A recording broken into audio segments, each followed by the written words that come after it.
Hey guys, tonight we slip into the swirling incense of ancient temples, the sticky sweetness of fermented honey wine, and the mind-melting mystery of sacred flowers drifting on the surface of the Nile. You're not just visiting ancient Egypt tonight, you're floating through it. Cloaked in linen, sweating under a desert moon, and squinting at strange symbols flickering on the temple wall, you might start by strolling into a harmless-looking garden. But trust me, you probably won't survive this sober. You're at a garden party, not the awkward kind with paper plates and plastic chairs, but a royal garden, sun-scorched and humming with bees. Guests glide by in linen robes, gossiping and giggling behind their fans. Music plucks from harpstrings, and golden goblets pass from hand to hand, filled with something that smells of nectar and spice. At the center of the low tables, floating in bowls of water, is a single, mesmerizing flower, the blue lotus. So, you pluck one, just for the smell, of course, except, if you're an ancient Egyptian, that's not all it's for. The blue lotus, Nymphaea caerulea, wasn't just a pretty centerpiece. This sacred flower was soaked in wine, chewed at parties, used in ritual funerals, and painted obsessively in tomb after tomb. To modern scientists, it's mildly psychoactive, containing compounds that could induce euphoria, muscle relaxation, and possibly dreamlike visions. To ancient Egyptians, it was divine, literally. The blue lotus was associated with the god Nefertem, son of Ptah, a being born from the primordial bloom floating on the waters of chaos. Basically, your version of a cosmic birth canal with petals. So yes, when you sip your wine infused with blue lotus, you're not just getting a buzz. You're becoming part of a spiritual experience. Or at least, that's how it was marketed. And they did market it. Ancient love poems flirt with the flower. The lotus is in my hand, I shall not let it go. Some even suggest the scent was an aphrodisiac. Was that poetic metaphor? Or were they, really feeling something? Historians still argue whether the psychoactive effects of blue lotus were potent enough to be hallucinogenic in the quantities they consumed, or whether it was mostly placebo wrapped in ritual. But from the number of surviving paintings of revelers holding lotus blossoms to their noses, eyes half-lidded in bliss, something was definitely happening. And the fun didn't stop at parties. The blue lotus also appears at funerals, laid across the dead as a symbol of rebirth. It was the kind of thing that helped ease the transition from this world to the next. You died, but at least you're high. Probably wasn't written on the coffin, but it might as well have been. In fact, one of the most iconic scenes from Egyptian wall art shows guests at a banquet, each holding a blue lotus, with one woman even vomiting off to the side. Ancient Instagram, if you will. You imagine the caption, "Too much lotus again." But not everyone agreed it was just flower power. Some scholars have pointed to other potential ingredients that might have enhanced the effect, like the addition of fermented honey, beer, or even unrecorded herbs slipped into the wine. Ancient recipes weren't exactly consistent, and you didn't have the FDA back then. You had to trust the priest pouring your drink while chanting to Osiris. What's even more fascinating is that these rituals weren't necessarily private. Sacred intoxication was part of temple ceremonies. Some religious rites involved singing, dancing, and ritual drunkenness. That's not Sunday school. It's divine partying. And at the heart of it, blue lotus again, pressed into garlands, mixed into incense, or steeped into ceremonial wine. And let's not forget the pharaohs. Tutankhamun's tomb contained garlands of blue lotus flowers, so preserved that even now you can see their delicate curled petals. If that's not an ancient endorsement, nothing is. Here's a quirky little bit. Some modern herbalists and psychonauts have tried to recreate the ancient lotus high. They've ordered dried lotus flowers online, made tinctures, even tried smoking it. Most report a mild calm, a little tingly feeling, sort of like sipping warm wine in a hot bath. So no, it's not LSD. But if you were sitting by the Nile in 1300 BCE, under a full moon with temple chants echoing over the water, the setting might have added a little extra magic. And still, we don't really know how strong this stuff got. The chemistry of ancient plants shifts over millennia. Modern blue lotus might not pack the same punch. Historians still debate whether the psychoactive elements were truly mind-altering or more symbolic. Were priests actually tripping, or was it about accessing the divine in more socially accepted ways? Still, you imagine it. Laying back on cool stone tiles, lotus blossoms drifting on your wine, harp music thrumming through your bones, the buzz of bees and distant chanting, the feel of sun-warmed linen on your skin. You wouldn't need much more. And yet more was coming. You're not going home just yet. You're headed downriver, toward the heart of daily life, where peasants, artisans, and even children are getting in on the action. Not with lotus, but with something far more common. Something bubbly, bitter, brewed in clay pots, something called beer. You wake to the sound of frogs croaking in the shallows, the whisper of reeds rustling along the Nile. You stretch your back beneath the faded linen canopy of a worker's hut, belly already grumbling. Time to start another long day under the punishing Egyptian sun, hauling bricks, harvesting grain, chiseling stone. But before that, breakfast. You shuffle toward the low table where your mother, or maybe your wife, depending on what century we're in, is already ladling a thick porridge-like mush into bowls. You notice the pitcher first. Clay, wide-mouthed, slightly warm from the sun. It smells sour, fruity, a bit funky. It's beer, again, because in ancient Egypt, everyone drank beer. The toddlers, the farmers, the scribes, even the priests, though they probably sipped theirs in golden cups and called it ritual libation. You, though, you down it from a clay mug, 3 gulps before your feet hit the fields. This wasn't an occasional treat. Beer was part of your salary. A laborer on royal projects might get 3 to 5 jugs a day as payment. Not coin, not bread. Beer. Talk about employee benefits. Now this wasn't your craft IPA with a hint of citrus and a $9 price tag. Egyptian beer was more like a liquid bread, brewed from half-baked loaves crumbled into vats of water, left to ferment in the sun, and often flavored with date syrup or honey. It was lumpy, yeasty, probably full of bits. Think chunky smoothie meets warm cider, with a buzz. But it was nutritious. It provided calories, hydration, and just enough alcohol to keep life tolerable when you spent 14 hours stacking sandstone blocks in 110-degree heat.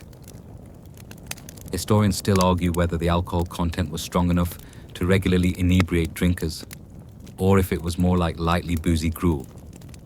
But from the murals showing cheerful villagers clinking cups, slumped over in post-party piles, it's safe to say that sometimes things went a little too far. And not just among peasants. Let's drift upriver again. You find yourself in a temple courtyard, bright banners fluttering, the scent of roasting meat in the air. It's Hathor's festival, goddess of love, music, fertility, and yes, drunkenness.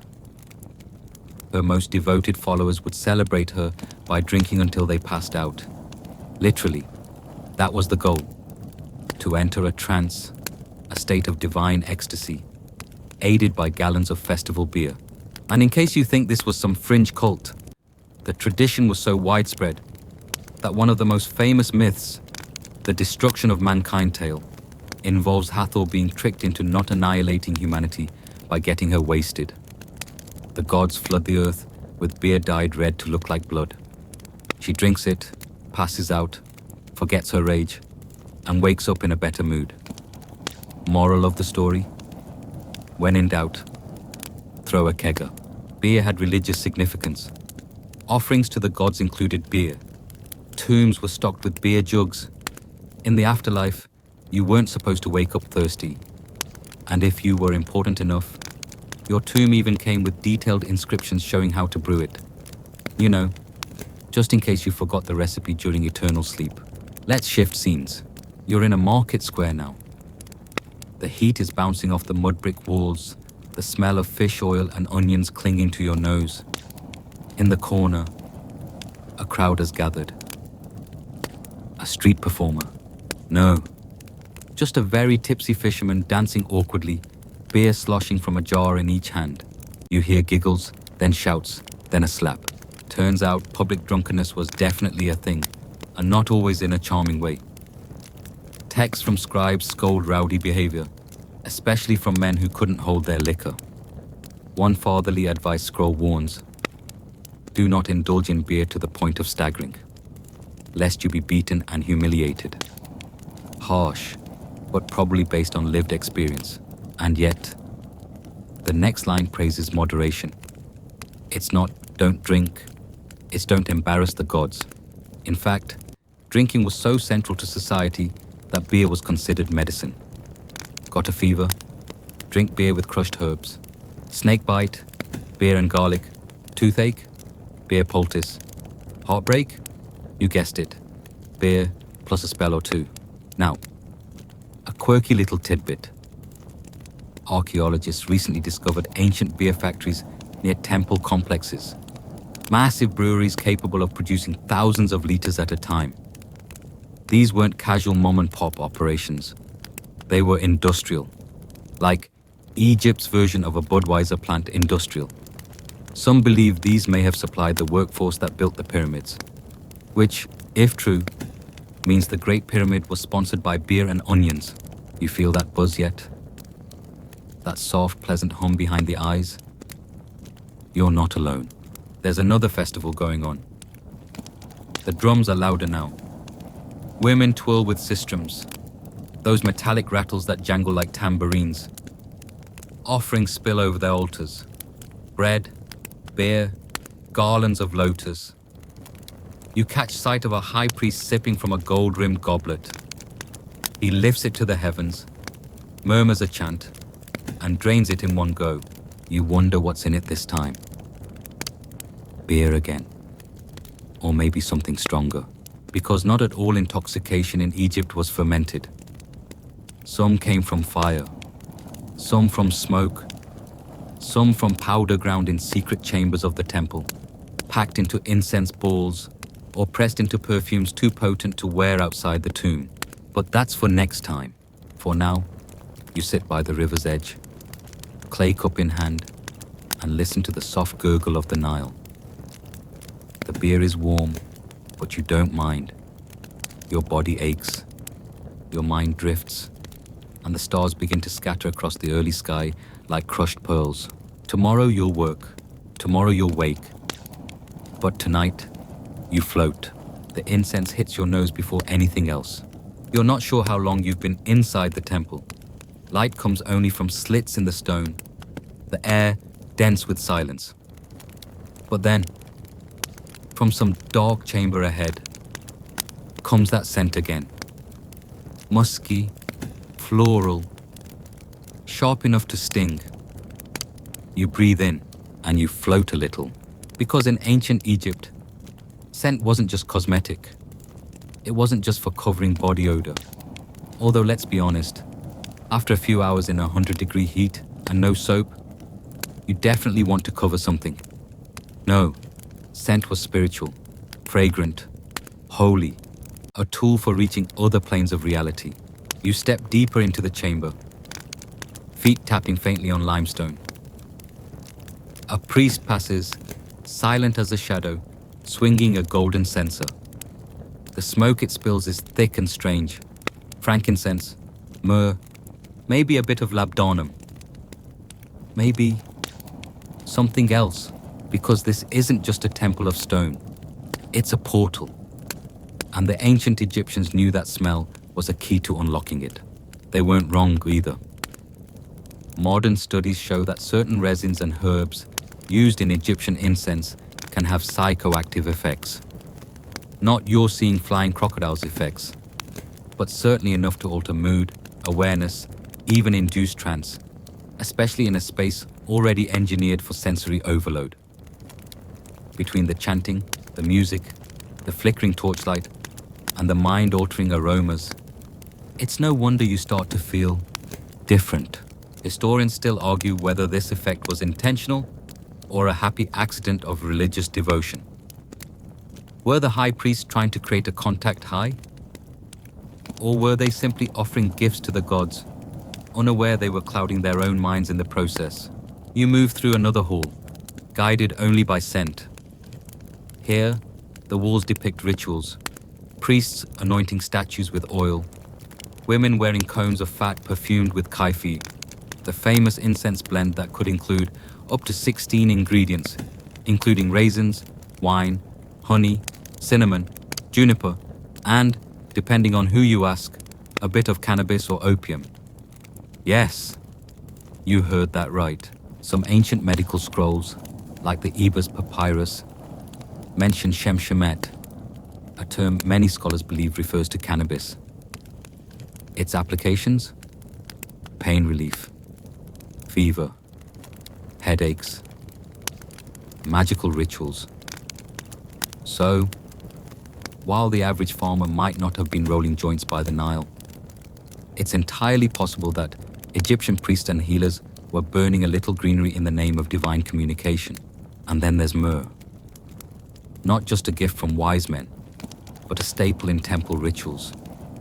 When burned in enclosed spaces, its heavy resinous smoke can induce a dreamlike state, especially when inhaled for hours on end during extended ceremonies. You sit, cross-legged, beneath a painted ceiling, and feel yourself drifting. No visions, not yet, but a soft blur forms at the edges of things, a sense that time is looping in strange ways. You're not just worshipping here. You're entering a conversation with gods, with spirits, maybe even with the dead. And speaking of the dead, perfume wasn't just for the living. Mummification required its own arsenal of fragrant materials. The embalmers were practically perfumers, packing the body with natron and resin-soaked bandages, drenching the air in myrrh and cedar oil. It wasn't just about preservation, it was about transformation. You weren't a corpse, you were becoming something else, something divine. A quirky tidbit here. Some high-status mummies were found wrapped with scent cones, those little domes of scented fat you see balanced comically on the heads of dancers in paintings. For a while, archaeologists thought they were artistic exaggeration. But no, turns out they really did melt perfume onto their scalps during feasts and funerals. Slow-release aromatherapy, and possibly a low-key psychoactive head trip, if the oils were strong enough. You walk now with a priestess, her robes whispering at her ankles, her hair glossy with oil. She reaches into a basket and hands you something, a tiny ball of dark resin, sticky, sharp-smelling. You hesitate. She nods. You pop it into your mouth. Yes, people chewed incense too. Some types were medicinal, some possibly narcotic. It's difficult to say exactly what was in every blend, but chewing kaifi, for example, could induce calm, ease anxiety, and according to some Greek visitors, help you sleep without disturbing dreams, which frankly sounds like a 3,000-year-old melatonin gummy. Just with a little more chance of hallucinating a jackal-headed god, the priestess leads you to the inner sanctuary. Here, the air is so thick with scent, it's like moving through syrup. You're sweating, slightly dizzy, but calm. The walls glow with gold. The god statue looms above you, features unreadable. A vessel is placed in your hands. You sip, not wine this time, not beer. Something else. Spiced, honeyed, thick with crushed herbs and mystery. You feel it coil in your belly, and slowly you begin to sway. Did they do this too? Did the high priest use potions as part of initiation? Did they mix herbs with fermented drinks to bring initiates closer to the gods? Historians still debate whether these ceremonial brews were truly psychoactive or merely symbolic. But the recurring theme of altered consciousness, of seeing gods in dreams or trances, certainly suggests something was at play. You sit again. You watch the smoke curl upward like fingers. You hear chanting, soft and distant. You smell time itself, fermented in jars, burned into walls, soaked into the wrappings of the dead. Your body is here, but your mind is not. You don't know how long you've been sitting. Minutes? Hours? Eternity? You blink. You're outside the temple now. The night is cool. Your mouth tastes like cinnamon and resin. Somewhere inside, the smoke still curls, but your journey isn't over. The deeper secrets, the love potions, the dangerous dust, the stories whispered in the embalming rooms, they wait in the shadows, just beyond the firelight. You duck your head, stepping into a room with no windows. The walls are close, lined with tall clay jars and bundles of herbs hanging upside down, their leaves long since curled and crumbling. The smell is sharp, bitumen, frankincense, old things. There's a stone slab in the middle of the room, and someone rests on it, half wrapped in linen. An embalming scene, frozen in time. You're in the embalmer's workshop now. Not a place for the public, not for the faint-hearted either. But here's the secret most don't talk about. This was one of the most potent sites of experimentation in ancient Egypt. Not with metal tools or hidden scrolls, but with powders, potions, things that could ease pain or call forth visions. You trail your fingers along a jar, marked with faded hieroglyphs. You don't know the name, but you know what's inside. Natron, the salty drying agent that helped preserve bodies. But nearby are smaller jars, resins and unguents, and yes, dust. Mummy dust. A bit of a medieval myth, yes, but with roots in older stories. Later cultures believed powdered mummy, yes, actual ground-up ancient remains, had medicinal powers. But even in the twilight of Egypt's own empire, rumors whispered about powerful concoctions made from the bones of the mighty. Would they really grind a priest to ash to gain wisdom? Probably not. Probably. Still, the idea lingered. That the dead carried knowledge. That their preserved forms held magical power. That ingesting even a trace could open your mind to ancient truths. It's gross. It's morbid. But it's also deeply human. And not all potions were so grisly. You duck behind a woven curtain and step into a chamber that smells like honey and rose oil. Here, a scribe leans over a set of scrolls. He's not transcribing history. He's compiling love spells. Egyptians didn't just seek divine wisdom. They wanted earthly results. Potions to make someone fall in love, or to stop loving someone else, or to make sure no one else could ever love them again. Romantic, right? One recipe calls for mandrake root soaked in wine and sipped under the moon. Another requires you to whisper the name of your beloved while burning 7 hairs from their head in a ceramic dish. There's a spell that asks for a drop of blood, a lock of hair, and a crushed beetle. You know, just in case a simple "I like you" doesn't work. Historians still argue whether these spells were taken seriously or were more of a cultural placebo. Comforting, traditional, mostly harmless. But try telling that to someone who's been ghosted by their crush in 1300 BCE. Desperation is timeless, and yes, some of these ingredients weren't just symbolic. Mandrake, for instance, contains psychoactive alkaloids. Too much and you're in trouble. But just enough? A little dizzying, a little dreamy, a little more open to suggestion. Exactly what you'd want in a ritual aimed at persuasion. Then there's opium. This one's tricky. Egypt imported it, possibly from Cyprus or the Near East, where poppies grew in abundance. Some scholars argue that it was used medicinally in later periods of Egyptian history. Others believe it was around much earlier, blended into tinctures or perhaps burned with incense during rituals. Its ability to dull pain, slow breath, soften the edges of reality, it was prized and risky. There's no ancient Surgeon General warning label, just the calm voice of a priest telling you the gods will speak if you drink this mixture, or the midwife whispering to a mother in labor, pouring a dark syrup into her cup, or the scribe taking a few drops before his nightly dreams. Did they understand addiction? Probably not. But they did understand mystery, power, the way your mind feels when the world tilts sideways and the gods step closer. A quirky little note. In some love charms, people used animal parts, crocodile teeth, ibis feathers, even bits of hedgehog. One spell suggests rubbing a concoction on your skin that includes powdered donkey hoof and the tongue of a red fish. Was it symbolic?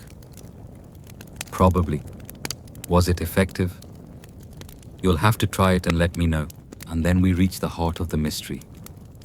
The dream temples. These weren't just places to sleep.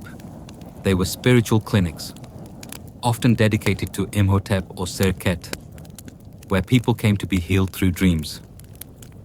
The process? You'd be purified, anointed with oil, maybe given a special drink, and then left to sleep within the sacred precinct. Your dreams were recorded, interpreted, taken seriously, and those special drinks? Nobody really knows what was in them.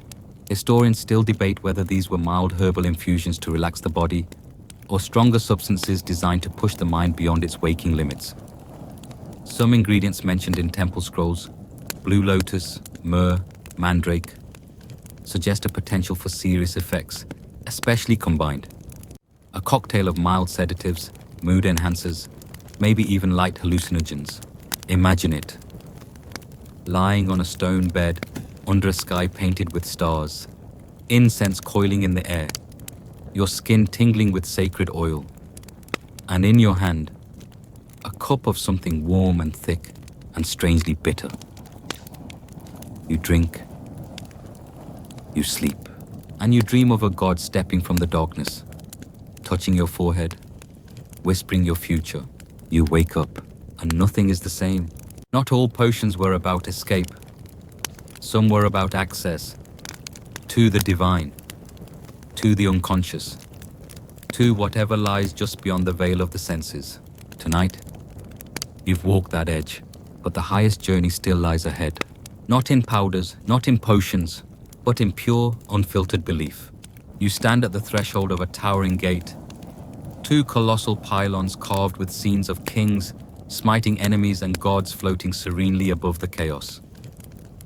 The wind kicks up a cloud of sand behind you. You pass between the pylons and enter. This is not a marketplace, not a workshop, not even the bustling heart of the temple compound. This is the house of life, not a literal house, but the innermost sanctum of knowledge, ritual, and transformation, where the air is thick with chants and silence has weight. This is where high priests come, not just to serve the gods, but to become something more, to transcend. You walk slowly, feet bare against cold stone. The walls shimmer with gold leaf and lapis. The scent is familiar now. Lotus, resin, crushed herbs, the same smells you've followed since your journey began.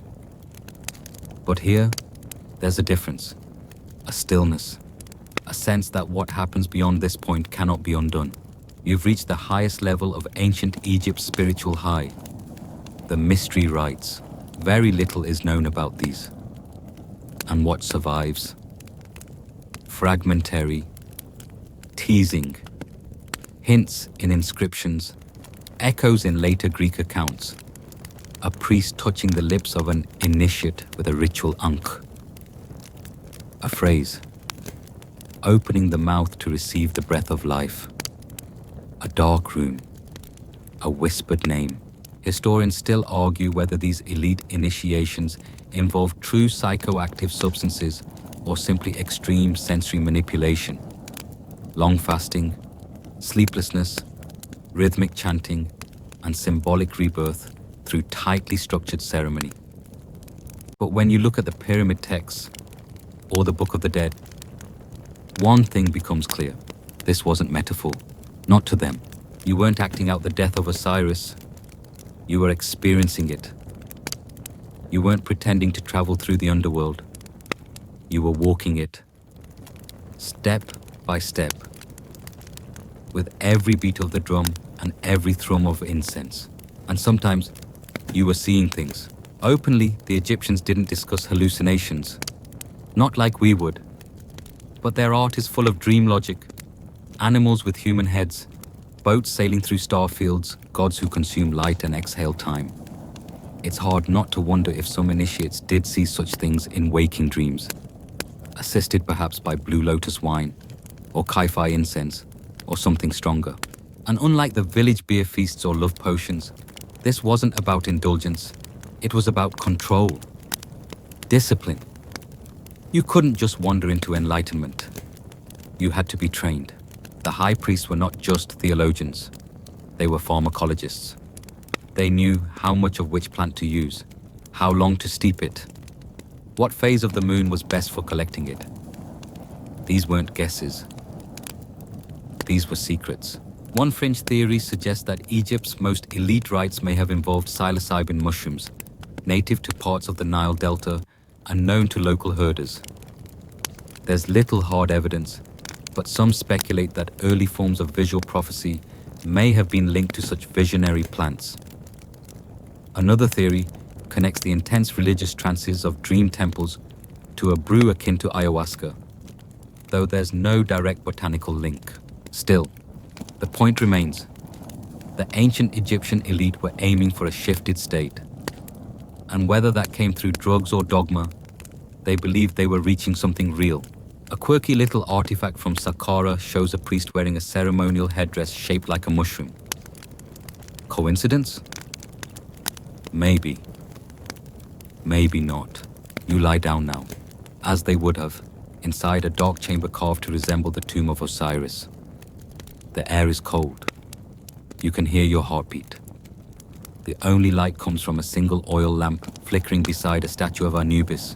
A priest touches your forehead. He says nothing. The chant behind him continues, low, rhythmic, endless. You feel your body begin to hum with it. You've eaten nothing for a day. You've been breathing incense for hours. Your mind begins to move on its own, and then nothing, or everything.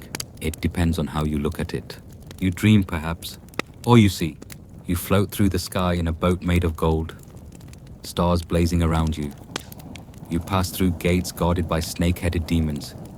You face your own heart on a scale weighed against a feather. And when you wake up, you're different. That's the goal. You return reborn, enlightened. Not high for a night, but transformed for life. You step out into the dawn, the Nile glittering below. Your skin smells like frankincense. Your ears still ring with the chant. You are, somehow, more than yourself. Did they truly believe the gods entered their bodies? Did they feel it? Historians still debate how literally to take these transformation accounts. But maybe that's missing the point. Because in Egypt, belief wasn't optional. It was reality. And now for you, it's all one great continuum. From the tipsy farmer sipping warm beer at breakfast, to the noble woman pressing a cone of perfume to her scalp, to the embalmers whispering secrets over scented corpses, to the lovers clutching potions under the moon, to the priest, hands shaking, stepping into a tomb that isn't quite a tomb. It's all connected. A civilization built not just on bricks and bureaucracy, but on altered states of consciousness, blended with ritual, scent, sound, story, and sometimes a little something extra in the wine. So if you ever thought ancient Egyptians were stuffy, sober, and obsessed with order, you may want to think again, because they were getting higher than you'd ever believe. And now, as your own thoughts drift like blue lotus petals on the Nile, it's time to rest. You've been listening so long. Your breath now matches the rhythm of the past. The story winds gently, like a path through tall grass under moonlight. Nothing is urgent here, nothing loud. Only the hush of memory and the slow unfolding of forgotten days. Let's follow it. Just a little further, we step into the shadows of ancient stone, through passageways lit only by flickering oil lamps and the hush of feet on cool tile. You've already bathed. You've already shaved your entire body. Yes, all of it. You fasted for 2 days, said goodbye to the world outside, and now your feet pad across temple floors, guided by a whisper, not a voice. You're here for transformation. Not metaphorical, not poetic. You're here to tear back the veil of this reality and step into something far stranger, older, and frankly, a little alarming. You probably won't survive this, sober anyway. Your stomach grumbles. It's not just hunger, it's hollowing. You've been eating nothing but a blend of boiled lentils and dried figs, when you eat at all. You've been told the temple's secrets don't reveal themselves to the full, or the proud, or the sluggish. So you empty yourself. That's just the beginning. Now you're in a small room, the walls smooth and cold. You sit cross-legged on a woven mat. You're not allowed to speak. Not allowed to ask how long you'll be in here. Not allowed to think about anything but your breath. This is phase 1, purification. Sensory deprivation wasn't just a fun New Age spa idea. It was part of ancient initiation. Temple texts describe multi-day isolations in total silence, or in dark chambers where the initiate would do nothing but breathe, chant, and wait. You're being emptied of the world, stripped of the marketplace, the meals, the gossip, the sun. Instead, you breathe in 4 counts, hold for 4, out for 4, again. A priest once taught you the pattern.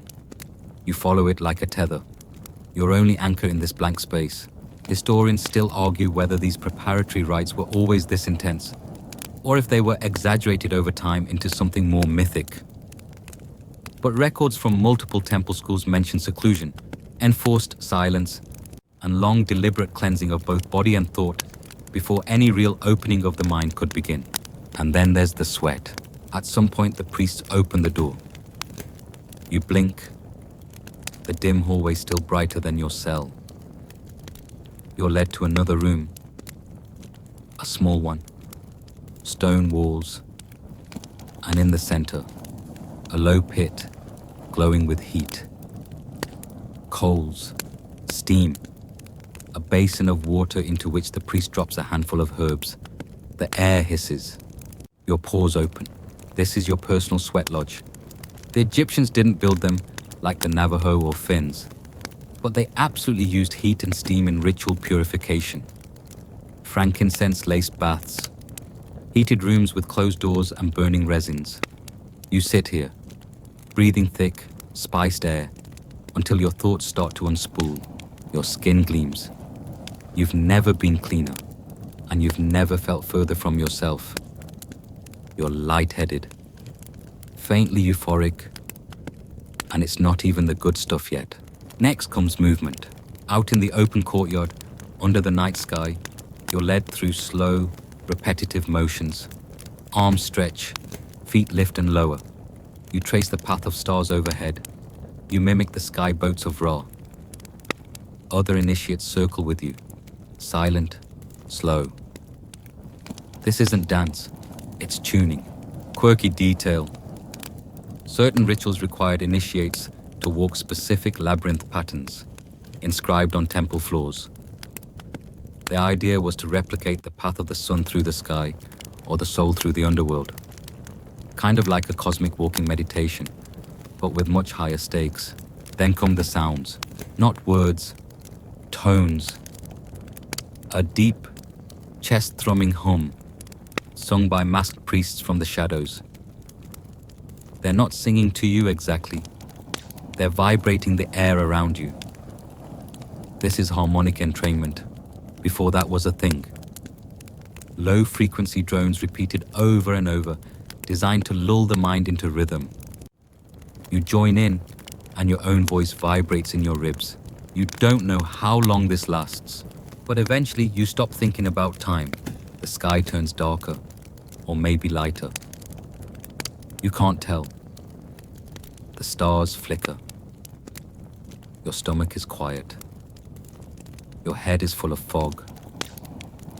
The sweat on your skin is sticky now, dried in a fine layer of salt. The priest reappears. He says one word, ready. You follow him, into the temple proper, into the next phase. The one with smoke, the one with scent, the one where your body fades and your mind begins to slip sideways. You shuffle deeper into the temple, barefoot and blinking. The walls are painted with faded gods, jackal-headed, falcon-eyed, skin the color of lapis and blood. You don't stare. That's one of the first things they told you. Don't stare at the gods. They might stare back. The air thickens. Warm, sweet, sticky. It curls into your nostrils before you even see the source.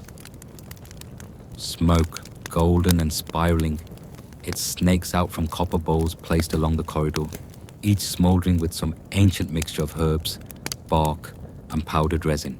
Welcome to the olfactory theater. This is Kai-Fi, the sacred incense of the temple. You probably expected something dry, brittle, something like the modern little cones you light for fun. Nope. This is more like fudge, sticky, black, and cloyingly sweet. A paste pressed into little bricks, slowly heated, not burned, until it melts into vapor. You inhale, and the smell goes straight to your skull. Honey, myrrh, cinnamon, henna, raisins. Weirdly, it's dessert and death and summer night air. It's delicious, but also vaguely unsettling. Like something beautiful left in a tomb too long. Mainstream historical fact. Kai-Fi was real, and it wasn't just spiritual. Recipes survive, including one from the Temple of Edfu, listing over 16 ingredients and an involved multi-day process of grinding, soaking, fermenting, and mixing. It was used in rituals, offered to the gods, and possibly inhaled by initiates like you for purposes well beyond simple worship. You pass another brazier. This one has a darker smoke, spicier. Someone whispers that this is made with acacia bark. You blink again, hard. Did the wall just ripple? Historians still argue whether Kai-Fi and other temple incenses were psychotropic in any modern sense. But there's enough overlap between ingredients like myrrh, blue lotus, and even mild opiates to raise some trippy eyebrows. Especially when you consider the volume. You're not getting a whiff here and there. You are soaked in this stuff. You move into the ritual chamber. It's circular. A domed ceiling overhead, painted like the night sky. In the center, another burning bowl. Around it, 6 priests, seated and still, faces hidden behind carved masks of falcons and serpents. One raises a fan, ostrich feathers bound with copper wire, and waves it toward you. More smoke, more scent. You're told to lie down, not on a mat, on cool stone. The floor feels alive beneath your back. You smell lotus now. Blue lotus, crushed into wine and smeared over the brazier. It smells like mud and perfume, like something blooming in a forgotten pond. Fringe tidbit. Some researchers believe blue lotus was used not just for ritual purposes, but as a mild entheogen, one that induced calm, dreamlike states. Combine that with rhythmic drumming, darkness, and layered scents, and you've got yourself a sensory experience designed to crack open the edges of consciousness. The chant begins. It starts with one voice, low and breathy. Then another joins, and another. They echo, ripple, harmonize. Not in melody, more like waves, like thunder rolling across an open desert. Your chest vibrates. It keeps going and going. Some part of your mind wonders if it's been minutes or hours. Another part of your mind wonders what that shimmering edge of the ceiling is doing. There's no drink in your hand, no drug in your veins, just smoke, sound, heat, hunger. But the corners of your perception start to peel open like wet paper. You feel outside your body. You feel very, very inside your body. You are weightless and also pressed into the stone like a fossil. The masked priest closest to you stands. He walks the circle. In his hands, a small stone jar. He opens it, dips in a finger, touches your forehead. Something cool, oily, fragrant. It smells of cedar and cardamom. It smells like an ancient apothecary, like a scroll soaked in honey and crushed pine. This is dream balm. That's not what they call it, but you hear the phrase in your head. Temple texts mention oils used in trance work, anointing oils crafted with psychoactive or at least deeply aromatic ingredients to enhance vision, calm breath, and lull the body into stillness. No one says anything, but you feel something shift. You blink, and the ceiling isn't a ceiling anymore. It's the night sky. Not painted, not artificial. Real. The stars gleam. Planets crawl in slow arcs. A comet hangs like a silken thread. Maybe your eyes are closed, or maybe the smoke is just that thick. The priests begin circling again. One hums directly into your ear. Another traces a symbol on your chest with something that feels like a feather. You forget your name. You remember other things. A boat made of fire, a bird made of mirrors, a voice that calls from deep underground, speaking in a language that isn't words, but meaning. Your fingers twitch, the brazier flares, and in the smoke, you see a figure, tall, wrapped in linen, eyes glowing like resin lit from within. A god, a trick of light. You're too far gone to know, too far gone to care. You breathe in, everything fades to blue. You don't remember standing up, but you're standing now. And someone is guiding you, gently, silently, by the elbow, out of the smoke-drenched chamber and into another corridor lit only by oil lamps. The light flickers across walls that seem to shimmer with moisture, though everything is dry to the touch. Your mouth tastes like honey and iron. And raisins. You're not even surprised anymore. They bring you to a stone basin. You're instructed to wash your hands, then your mouth. The water is cold, metallic, and smells faintly of mint and something else. Something darker. Your body's trembling slightly. Not from fear, just recalibration. You've been somewhere else. Then comes the elixir. It's served in a cup the size of a small fist, carved from alabaster. The priest hands it to you without a word. You lift it, sniff cautiously, and blink. Okay, it's strong, really strong. Like if wine and tree sap had a slightly suspicious child, and you drink it. Mainstream historical fact. Many temple rituals included sacred wines or elixirs, often infused with herbs, honey, and sometimes psychoactive plants. Not just symbolic. These concoctions were brewed with the intention of shifting consciousness. In ancient Egyptian medicine and magic, wine was a carrier, a vehicle for divine substances, which makes your slightly numbing lips a little more interesting. This brew tastes ancient. Not bad, but wild. Like something a forest might exhale after a lightning strike. As it slides down your throat, your limbs loosen. The lights feel brighter, or the shadows feel deeper. It's hard to say. But one thing is certain. You are not just in a temple. You're in a process. You're being transformed, and you're not alone. Across the chamber, another initiate leans against a column, eyes half-lidded, swaying like tall grass in a hot wind. A priest touches their head with a wand tipped in ivory, whispers something that sounds like a riddle, and moves on. Your turn comes. But instead of a wand, the priest hands you something else. A small clay cup filled with what looks like a paste. Brownish, grainy, definitely not chocolate mousse. This, apparently, is the next recipe. A divine paste of fermented dates, crushed mandrake, and a few things you probably shouldn't ask about. You take a cautious lick. It's intense. Bitter at first, then strangely floral, like rose petals dipped in vinegar. Fringe tidbit. Mandrake is one of those plants that lives between worlds. Its root often looks humanoid. Ancient myths say it screams when pulled from the ground. The Egyptians knew its effects. Mildly hallucinogenic, sedative, and believed to be magical.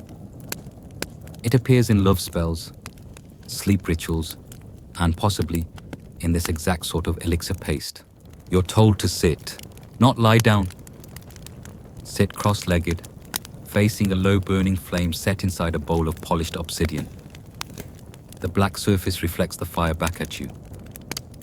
2 flames, one real, one not. The chant begins again. This time from outside the room, low, repetitive, like breath, like wind around a tomb's open mouth. You stare into the flame, and it starts to pull. Not in a scary way, more like it's tugging at threads inside your head. Thoughts unravel. Time goes soft. You don't fall asleep. But you're not awake either. Historians still argue whether these elixirs truly caused hallucinations or simply acted as sleep aids, sedating the body enough to allow the mind to journey. But you're pretty sure, at this point, that the effects were somewhere between Nequil and knocking on heaven's door with a golden staff. The priest returns, offers you wine again. This time it's cooler, sharper. You detect myrrh, maybe juniper, or mint. It tingles on your tongue. You sip. The flame flickers.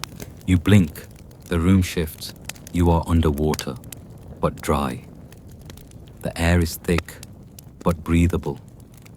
You are hearing things, but no one is speaking. Voices, yes, not outside, inside. They tell you stories, show you symbols. One voice tells you the name of your mother, but it's not the name you remember.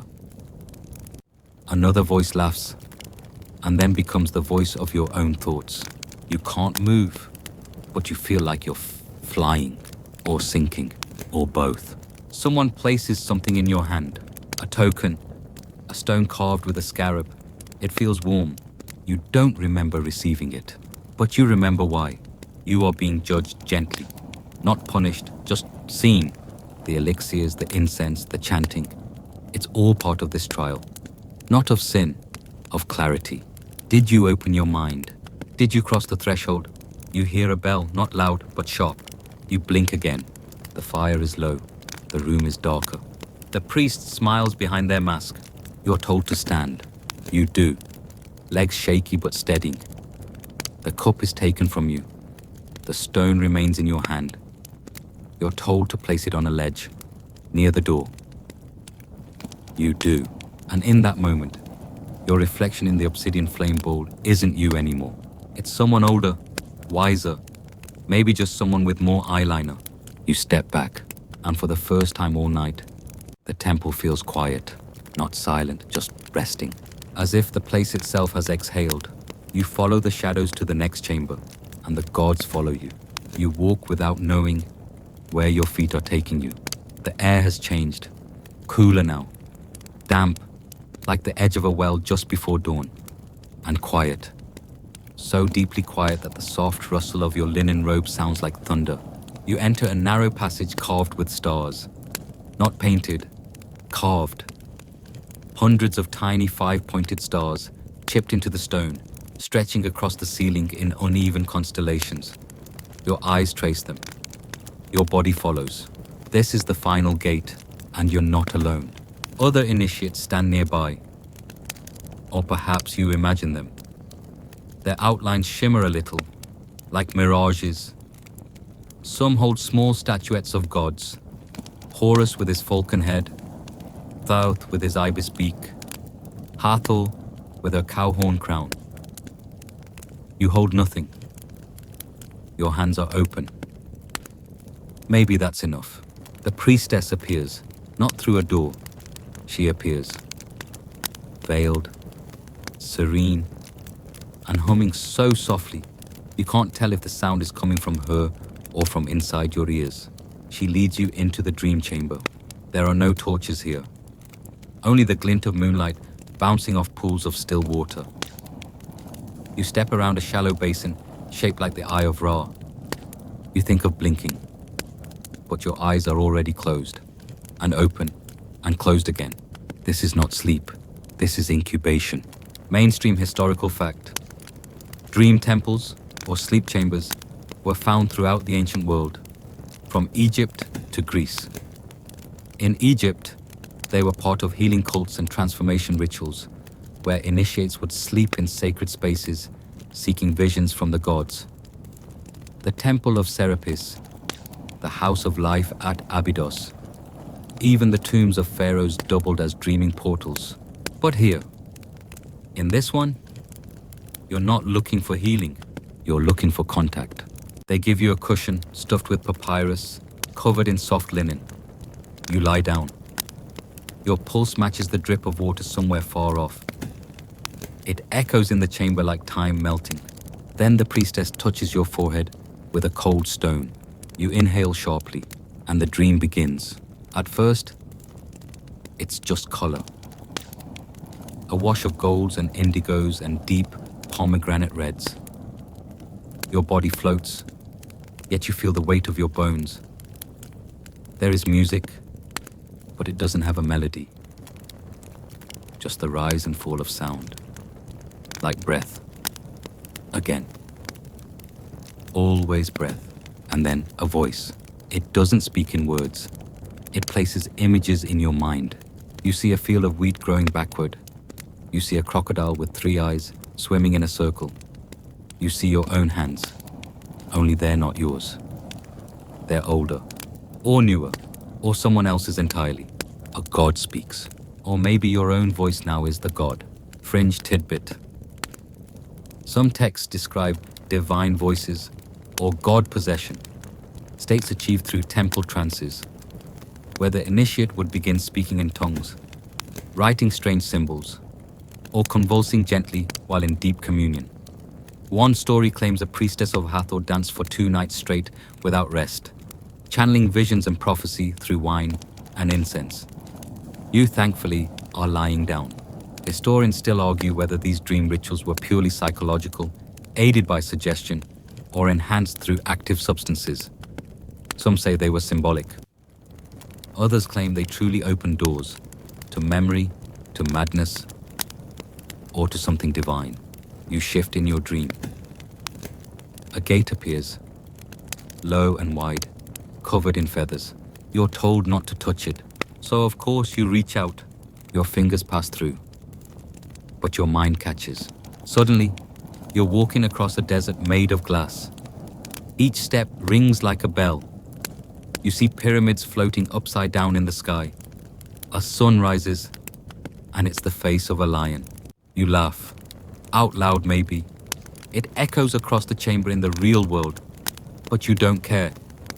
You feel light. So light, you turn. Someone's behind you. Not a god, not a priest, not a ghost. It's you, another version of you. Eyes open, eyes knowing. They don't speak.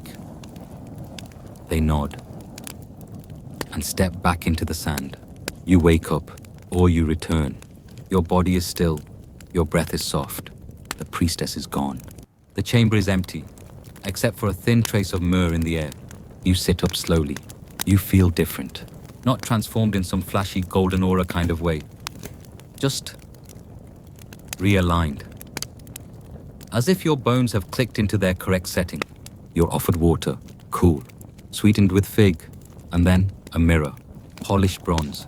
You catch your reflection. You stare for a long time, because yes, it's still you, but somehow more you than before. The priest nods. He knows. They all know. You've passed through, and now you return to the waking world, but with a temple inside your memory, a place with scent and sound and symbols burned into your imagination, one you can revisit anytime. Just close your eyes, breathe slow, and remember the feathered gate. Outside, the night is still, and inside, your thoughts are dimming, like stars disappearing at dawn. The past has wrapped itself around you now, gentle, patient, and vast. You don't need to understand it all. Just rest and let the echoes speak. There's more to tell, if you're still listening. We drift into the perfume shadows of ancient temples, where the air is thick with incense and secrets, and the tiniest vial of oil might just open the door to another world. You're crouched beside a priest whose skin glistens with sweat in the flickering torchlight. His fingers tremble as he uncorks a tiny alabaster jar. He doesn't drink it. He doesn't even touch it. He just breathes it in, slowly. And then something in his gaze shifts. His pupils widen. He whispers to the statues, and you begin to wonder if this temple is really made of stone at all, or something else entirely. And no, before you ask, this is not one of those nights you walk out of here unscathed. You probably won't survive this one sober. You begin in a tomb. Not your own, hopefully, but one that smells like sandalwood, camphor, and the unnerving sweetness of frankincense. The embalming chambers of ancient Egypt weren't just workshops for preserving bodies. They were places where matter, mind, and magic blurred. Everything was deliberate. Every resin, every drop of oil smeared on the flesh of a dead noble carried meaning. One mainstream historical fact here. Egyptian embalmers used a concoction of cedar oil, juniper, bitumen, and occasionally, surprise, cinnamon bark soaked in palm wine. But these were not just antiseptics or preservatives. They were offerings to the senses of the dead, believed to awaken the spirit as it crossed into the field of reeds. Imagine being gently marinated for eternity in a perfume that whispered, "Wake up, it's time to become divine." But the interesting bit, the fringe tidbit really, is what some fringe researchers believe. That certain embalming oils weren't just symbolic or fragrant. Some theorize they were psychoactive. One theory goes that priests working closely with mummification began to have spiritual visions, not from the gods, but from exposure. See? When you spend hours massaging myrrh, galbanum, and henbane into a cadaver, while enclosed in a dark chamber with poor ventilation, you're essentially hotboxing yourself with the Bronze Age's sketchiest essential oils.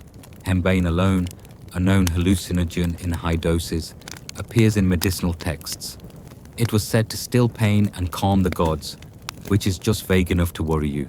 Historians still argue whether these oils were deliberately psychotropic, or whether the temple staff just stumbled into altered states thanks to their unusual working conditions. Picture an apprentice embalmer swaying, eyes wide, muttering to Anubis while he holds a liver in one hand and a dish of nard in the other. And it wasn't just the embalmers. The tomb itself was a reservoir of sacred smells. Trays of Kai-Fi incense, jars of lotus oil, and the famous 7 sacred unguents reserved for the pharaoh's journey to godhood. You probably weren't supposed to sniff those if you were, still alive. But here's the twist. People did. There are records, faint and cryptic, suggesting that the oils used in burial were sometimes repurposed in ritual dream practices. Oils poured onto statues to awaken them. Oils smeared onto the forehead of a living initiate during a ceremony of mind opening. The priest would tap your third eye, right between the brows, with a trace of blue lotus oil, thickened with honey and some unspoken additive that burned just a little. Not painful, just electric. You'd sit in darkness. Not total darkness, but something richer. Amber candlelight flickering against gold leaf walls, the scent of incense wrapping around your head like a vine. And as the oil seeped into your skin, your breath would slow. Your thoughts would untangle. You'd begin to hear things, see things. Maybe remember lives you'd never lived. Maybe just the fact that you'd skipped dinner. Now, was any of this real? We don't know. Egyptian texts rarely spell things out the way we want them to. The formulas were always half code, half prayer. Like, mix the balm with tears of the sycamore, wrap it in linen kissed by the sun, place upon the tongue and wait. Not exactly FDA approved. And yet, the recipes remain. In scrolls, on tomb walls, on broken jars, once labeled with curious names like oil of Ra's breath or balm of awakening. Who names a perfume awakening unless you're really trying to sell the experience? The sad part is, we've lost the full recipes, and maybe that's for the best. But a few ingredients stand out across multiple sites, scattered across millennia. Calamus root, a nervine stimulant. Mandrake, famously toxic and hallucinogenic. Myrrh, not just for Jesus, but for opening the sinuses and the soul. And something simply listed as black oil, which no one can seem to fully identify. You imagine a room deep under a temple in Saqqara. Shelves stacked with clay flasks, each sealed with wax, each labeled in the looping script of someone who really believed what they were doing mattered. You lift one jar. It's warm somehow. Maybe from the sun, maybe from something else. You tilt it. The oil is so dark it's almost blue. You open it. Inhale, and in that moment, the stone wall before you vanishes, just for a blink. You're not in the temple anymore. You're in a hallway of stars, or a boat, or a womb. Then someone coughs, and you're back. A priest glares at you. That one, he mutters, wasn't meant for you, but he doesn't seem angry. More sorry. You step back. Let the stopper fall back into place. The scent still lingers though. A little sharp, a little sweet. A little like nutmeg, smoke, and lightning. And that's just the beginning. The jar stays with you. Not physically. You left it on the shelf, remember? But the smell clings to your mind like static, even as you walk back into the upper chambers of the temple, back through the cedar-heavy corridors and the lotus-tiled antechambers. The impression lingers, and now you notice just how fragrant this place really is. Every corner of this temple seems soaked in scent. The pillars smell faintly of aged wine and sweat-drenched sandalwood. The floors are dusted with crushed herbs you can't quite name. The air pulses with something almost metallic, like rain about to fall. This isn't accidental. The Egyptians didn't just use scent for pleasure. They weaponized it. They believed the gods could be summoned, flattered, or even coaxed into action through aroma. One mainstream historical fact here. Temples across ancient Egypt employed full-time perfumers, actual priests of scent, who blended oils not just for offerings, but for direct spiritual communication. And these weren't your average scented candles. Oh no. We're talking high-octane botanical sorcery. Blue lotus, cassia, cardamom, frankincense, labdanum, and sometimes stranger things.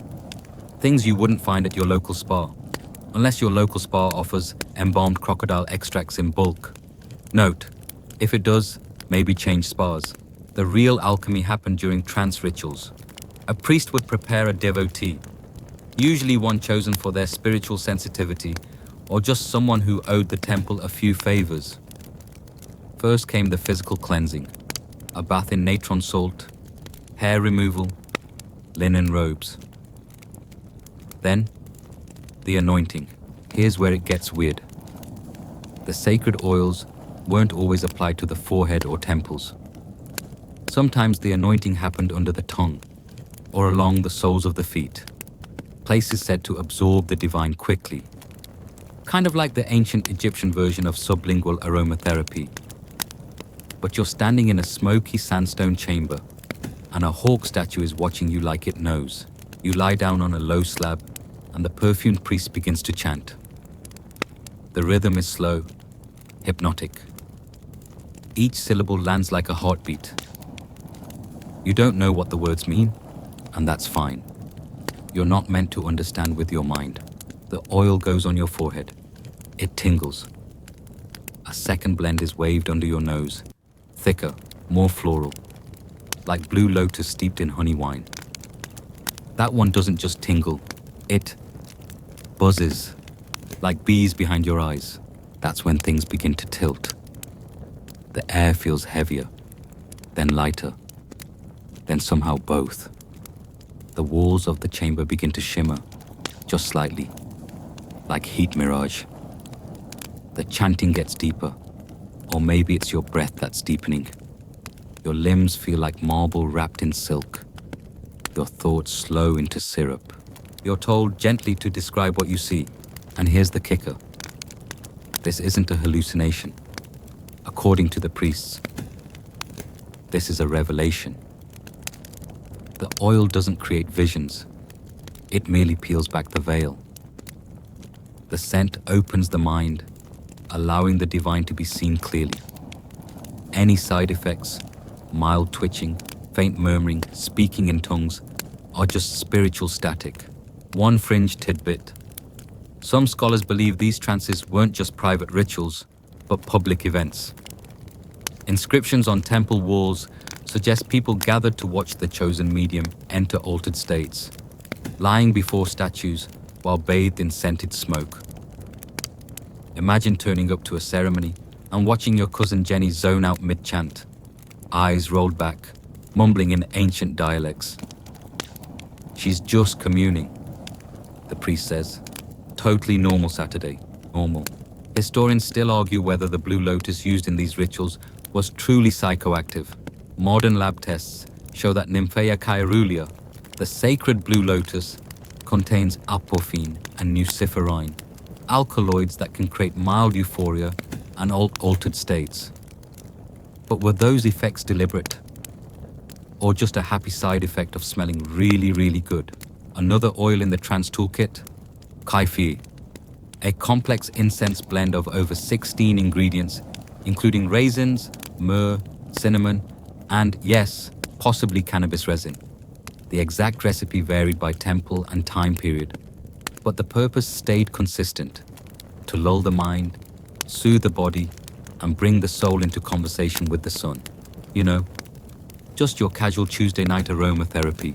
There's even a story passed down in whispers, unverified, of course, about a priestess in Thebes who entered a trance so deep during a midwinter festival that she didn't wake for 2 days. When she did, she recited an entire hymn in a dialect no one recognized. The temple scribes copied it down anyway. They figured, if the gods speak nonsense, it's probably still divine nonsense. One thing you're starting to realize here: these rituals weren't fringe weirdness. They were part of temple life. People lined up to be anointed. Not everyone got the strong stuff, of course. Some oils were reserved for high priests or statue awakenings. But every scent was a gradient on the ladder to the divine, and every temple had its scent identity.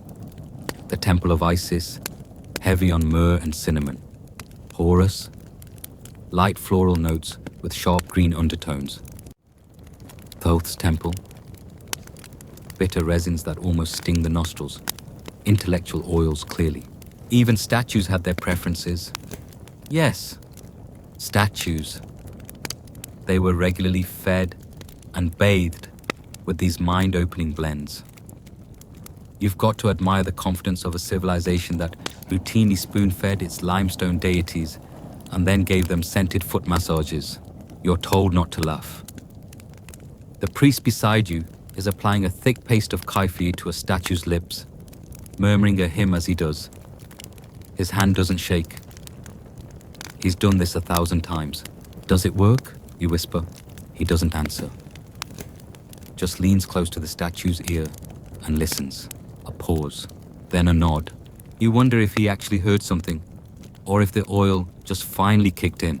Either way, you decide it's best not to ask. You don't quite remember leaving the statue room. One moment you're marveling at the priest whispering to polished stone lips, and the next, you're outside in the courtyard again. Though outside is generous. The temple complex coils inward like a labyrinth, and every open space still smells of crushed petals and burnt resin. You're not alone this time. A young acolyte guides you deeper into the temple's restricted wing.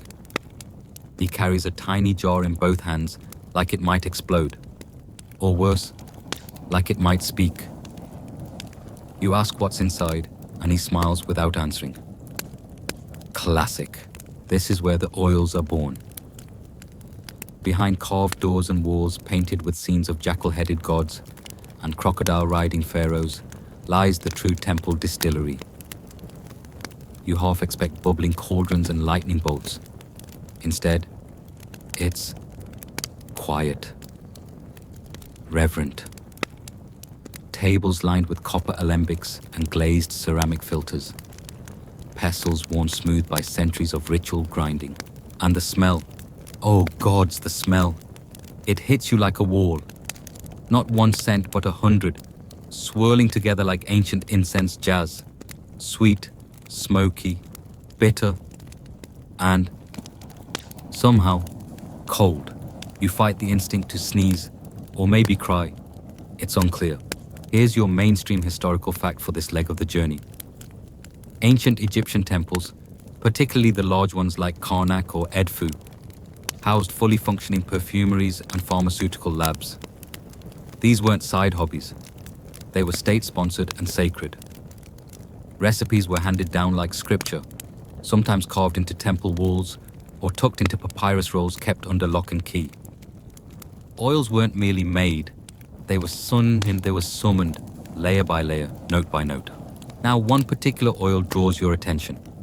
It's stored in a blackened alabaster jar etched with tiny reed symbols. You're told it was once used only during the said festival, a royal rejuvenation rite where the pharaoh symbolically dies and is reborn to rule another 30 years. Casual milestone. The oil contains, among other things, blue lotus, black cumin, and, allegedly, a trace extract from sacred mushrooms harvested near Aswan. Yes, mushrooms. The Egyptians weren't really known for ingesting psychotropics, but some fringe scholars insist certain blends used in temple rituals included psychoactive fungus, added not to be eaten, but to be slowly absorbed through skin or breath. Imagine getting high by accident because you stood too close to the wrong pot of incense, and now you're doing exactly that. The acolyte offers you a cloth mask soaked in an oily vapor. You hesitate, then take it. Press it gently to your face. The fumes seep in like soft fingers, prying open some unseen door behind your eyes. You stagger slightly, not because you're dizzy, but because the temple seems to shift again. Columns ripple, shadows lean. A fly buzzes by, trailing a golden echo behind it. The acolyte watches you with mild amusement. Too fast? He asks. You nod, which might also mean too sideways at this point. Historians still argue whether the Egyptians intentionally engineered these effects or simply stumbled into them while chasing better smells. Was the mind opening a feature or a bug? That debate's older than half the gods in this building. Your feet lead you to another chamber, this one colder, lined with dark stone and lit by flickering oil lamps. Here, the oils get riskier. These blends aren't for calming or communion. They're initiatory, transitional, possibly even dangerous. A priest in deep crimson robes greets you.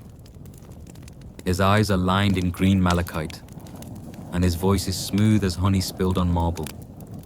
He gestures toward a shelf of obsidian jars. These, he says, are for those who must walk between worlds. You ask if that's literal or poetic.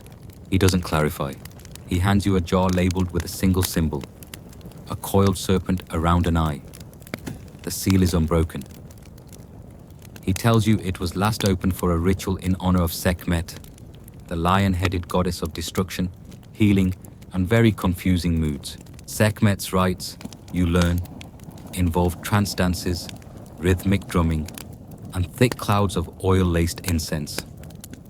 Participants swayed in the heat, eyes wide, breathing in fumes said to boil the blood and lift the veil. Some passed out. Some claimed visions of fire gods whispering secret names. Others just vomited and needed to be fanned for 3 days. Mixed results, really. You crack the jar. Gently. The smell inside is unlike anything you've ever encountered. Sharp, acrid, and yet oddly floral. Like roses dipped in vinegar and sprinkled with cinnamon ash. Your fingers tingle just from holding it. You're told to anoint your temples and let the oil decide the rest. This sounds like a terrible idea. Naturally, you do it immediately. Your skin goes cold. Your hearing sharpens. The drip of water somewhere behind you becomes a roaring waterfall. You close your eyes, and behind your lids, you see color like a blooming bruise, deep purples, electric greens, and something like gold dust spiraling in reverse. You open your eyes, and the priest is still there, but he's shimmering, like sunlight on water. His voice comes in waves now, low and liquid. Do you see her? You blink, no idea who her is. Then a breeze, or maybe a breath. Something warm moves past your neck, though no one's there. Your body is still, but your mind is sprinting across sand dunes. Words form unbidden. Ra dances backward. Sekhmet weeps. Thoth writes everything you forget. You don't know what it means. You don't need to. Somewhere nearby, a scribe scratches the vision onto linen paper. That's your job done. You're not the messenger. You're just the antenna. This is how the oils worked. Not always safe, not always sane, but profoundly sacred. And here's a detail you'll enjoy. The priests who brewed these blends weren't allowed to speak for hours afterward. They were considered spiritually flammable, too full of vapor and vision to be trusted with mundane tasks like small talk or tax assessments. I mean, same.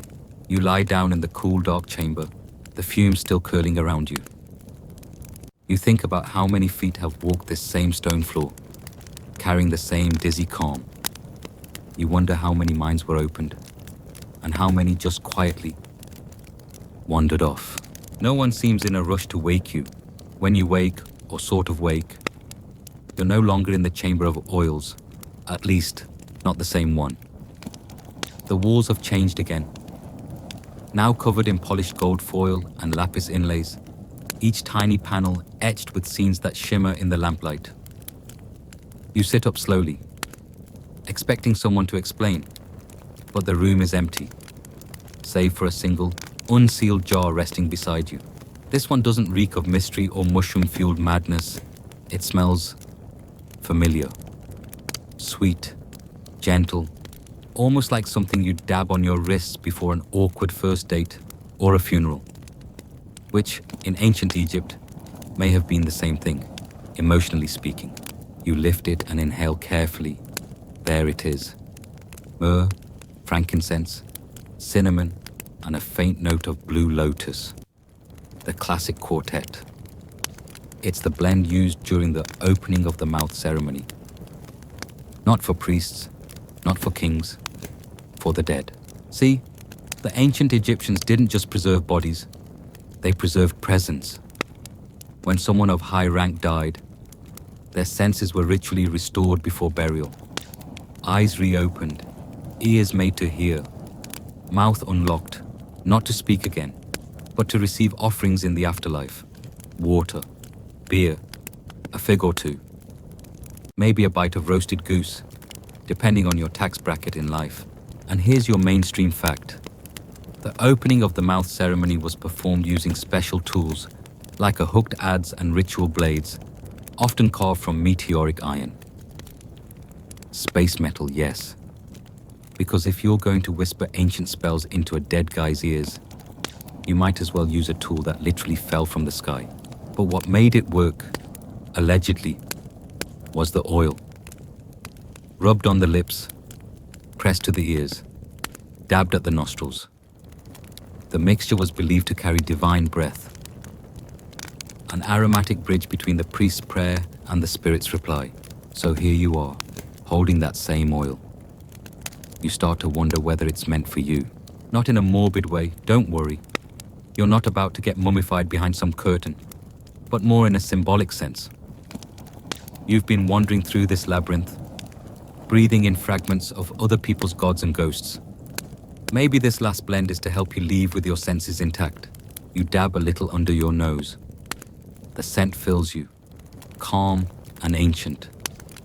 You half expect the walls to whisper again, but they don't. Just silence now. A warm, perfumed silence. Fringe. Detail.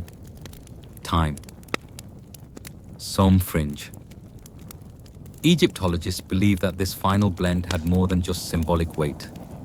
A few suggest the oils contained mild narcotics that induce deep, near-death trances, allowing the officiants to feel what it was like to pass through the veil before leading someone else through it.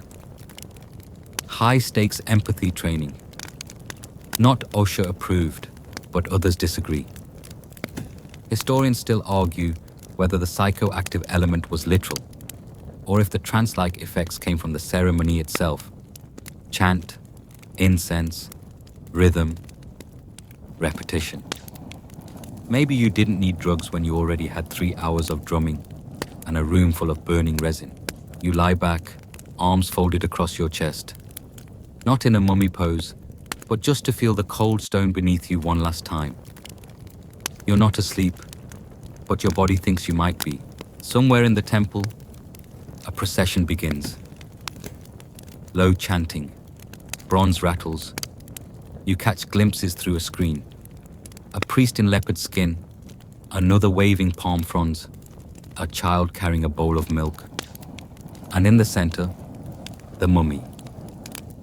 Not a horror movie husk, but a carefully wrapped human being, saturated in the same sacred oils you've been breathing all night. The crowd sways with the scent, the rhythm, the heat. It's not solemn exactly. It's measured, practiced. This is what they do. This is how they guide someone across. And maybe that's what all of this was for. The oils, the recipes, the chamber of visions. They weren't designed to blow minds. They were meant to open them. Open them to gods, to ancestors, to meanings hidden under symbols and papyrus scrolls, to the terrifying idea that death wasn't the end, just an unusually smelly middle. Someone offers you a small token before you leave. A wax tablet, etched with hieroglyphs, pressed with a thumbprint. A seal of passage. Not official, not magical. Just a polite way of saying you made it through. You slip it into your robes. You'll probably lose it before lunch, but for now, it feels right. You're led back through the temple slowly, past the distillery, past the pool, past the crocodile mural where you swore the eyes followed you earlier, though now it just looks like good shading. The sun outside is blinding. You squint. A priest hands you a linen cloth to wear over your head. You thank him. You smell like 50 different deities, and a little like old onions. It's fine. Your guide turns once more and says, "You'll forget most of it." You nod. Of course you will. That's how dreams work. But part of you knows you'll remember the smells. The way your skin tingled after the Sekhmet oil. The flickering light against gold leaf. the way the room breathed when the jar was opened. One last thing before we slow down. The Egyptians also believed that the nose was the gateway to the soul. They didn't use the word aromatherapy, but they didn't have to. They lived it. Oils weren't just for fragrance. They were spiritual levers, unlockers of memory, triggers of visions, and maybe that's why we still chase scents today. Why a whiff of cinnamon rolls can throw you back to your grandmother's kitchen. Or why the smell of gasoline makes you remember that road trip you never talk about. Maybe the oils are still working, across centuries, across lives. Maybe you weren't meant to sniff them. Maybe you were meant to follow them. And maybe, just maybe, you're still walking through that temple. Right now, you can feel the quiet now, wrapping around you like a warm, worn cloak. The past is close. So close it feels like a dream you half remember. There's no need to stay alert. Let your eyelids fall a little further. Let's walk slowly into what happens next. We're going underground, into a tomb so tight you can barely stand, with walls closing in and air thick with the dry tang of pulverized stone and burning oil. You crouch alongside a row of painters, each swaying slightly with the brush, sweating in the torchlight, dragging lines of ochre and lapis across plastered limestone. The pigments are fine as dust, some of them actual dust, and they float in the air like shimmering blue snow. You're not supposed to breathe, but you do. Of course you do. By the end of this story, you'll have dry eyes, sore fingers, and a beautiful mural of Anubis standing guard over someone far richer than you'll ever be. And a mild case of lead poisoning probably. You'll survive. Probably. You enter the tomb just before dawn. The Valley of the Kings is still cool, and the sun hasn't yet turned the rocks into a furnace. A foreman counts you in, muttering something about lazy hands yesterday, and you duck through the narrow mouth of a corridor that leads into a half-finished chamber coated in a pale crust of dried plaster.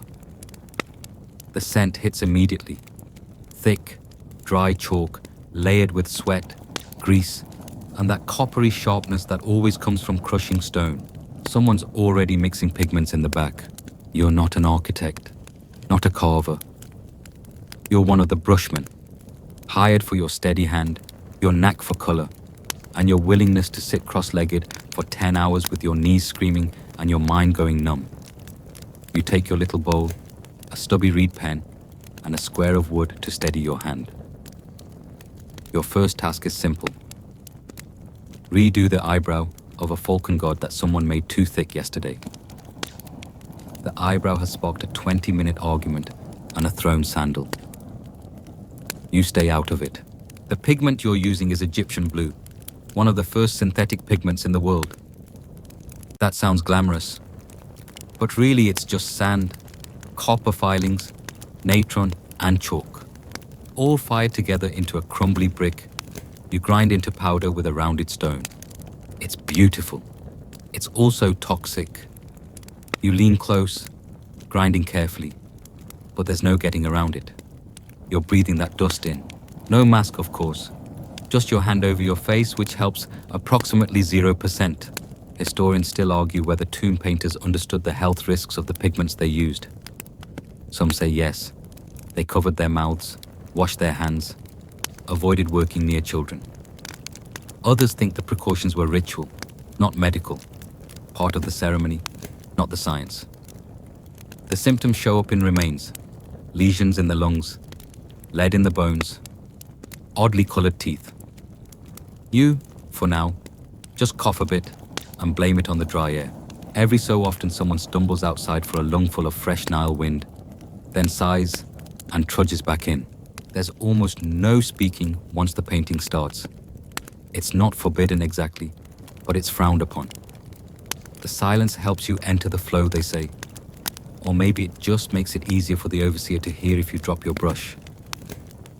Either way, the stillness settles into your bones like dust.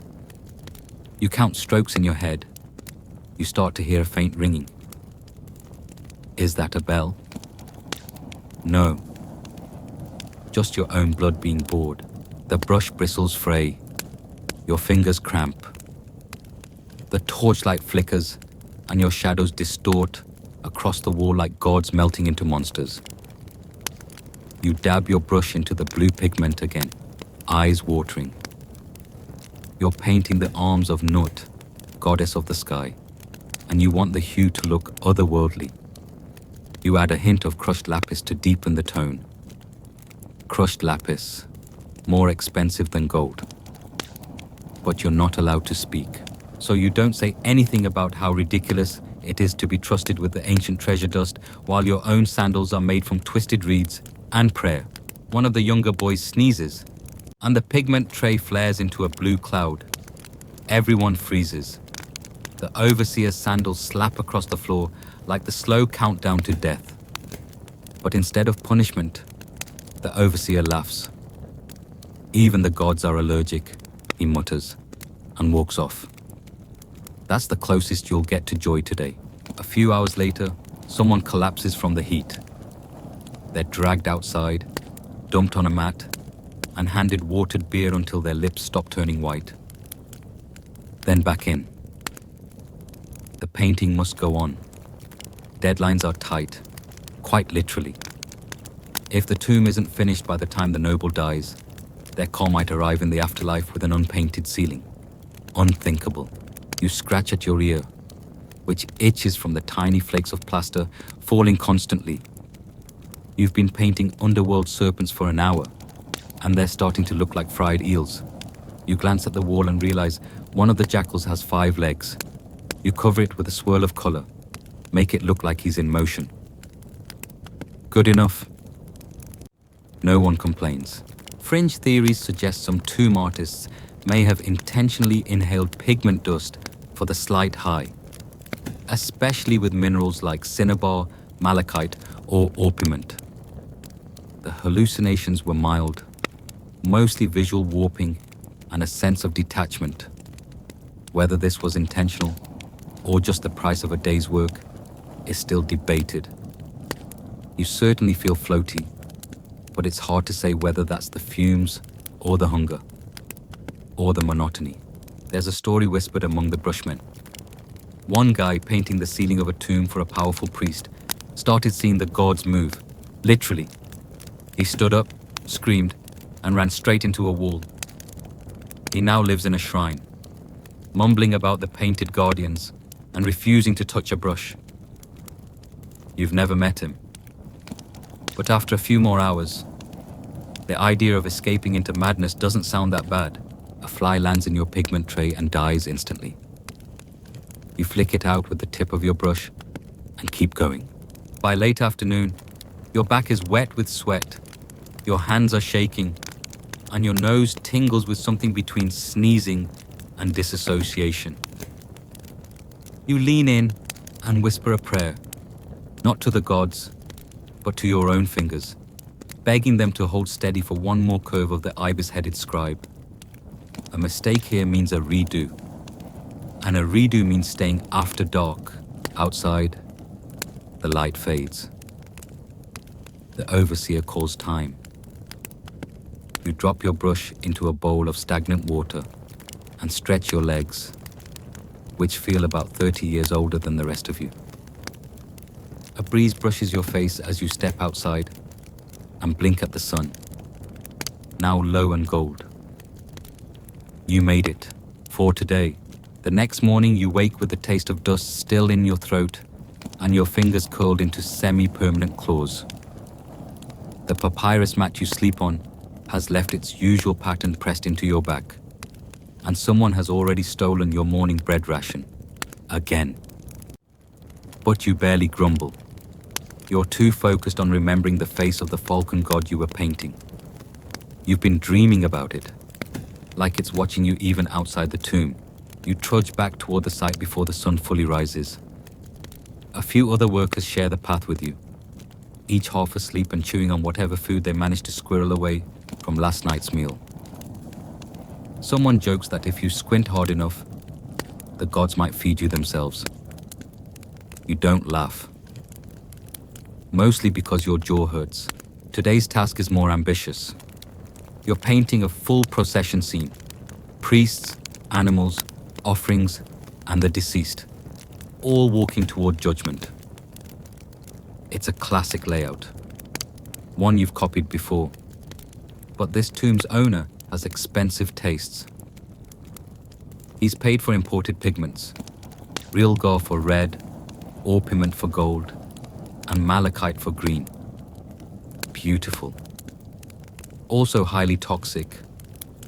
You handle them like you would handle venom, slowly, carefully, without breathing too deep. You crush the orpiment, yellow gold, and shimmering like powdered sunlight. It's arsenic-based, so even the dust makes your throat itch and your vision shimmer. Still, it's mesmerizing. You understand why some painters started believing these pigments had spiritual power. You can feel it too. The tingle in your fingertips, the rush behind your eyes. It's like the colors are trying to speak. Historians still argue whether these sensations were interpreted as mystical experiences or just tolerated side effects. There's little written record from the workers themselves. Your kind didn't leave diaries. But there are scraps, short scribbles on ostraca, where painters mention the breath of the gods when describing their pigments. Maybe metaphor, maybe not. One of the painters next to you dips his brush too fast and sends a spray of cinnabar dust into the air. It smells faintly metallic, sweet, like decay. Cinnabar is mercury sulfide, bright red and wildly unstable. The fumes are known to cause tremors, blurred vision, and, if you're really unlucky, madness. You hold your breath and turn away, though it's probably already too late. He shrugs. For Osiris, he mutters, half as a joke. You press your reed brush to the wall and begin outlining the figure of a cow being led by a priest. You have to show every tendon in its leg, every strand of its tail, because details matter. The Egyptians didn't believe in abstract symbols. They believed in accurate representations that literally guided the clay into the afterlife. You mess up the cow's eye, and you'll confuse its spirit. It could wander, or worse, get eaten by something hungry and undead. No pressure. As the morning drags on, your head starts to swim again. The combination of fumes, dim torchlight, and rhythmic strokes puts you in a trance. It's like your body disappears, and only the brush remains. This is what the older painters call becoming the line. When your thoughts fall away, and the paint seems to move on its own. It's beautiful, also terrifying. You blink and realize you've been painting the same sandal for 10 minutes. It now has 6 straps and possibly a tail. You quietly scrape part of it off and try again. In the corner of the room, a few senior painters whisper about the pigment gift box that arrived last night. It's said to contain powdered lapis from Afghanistan. So rare it's kept under lock and seal. And a new green blend made by a priest chemist in Karnak.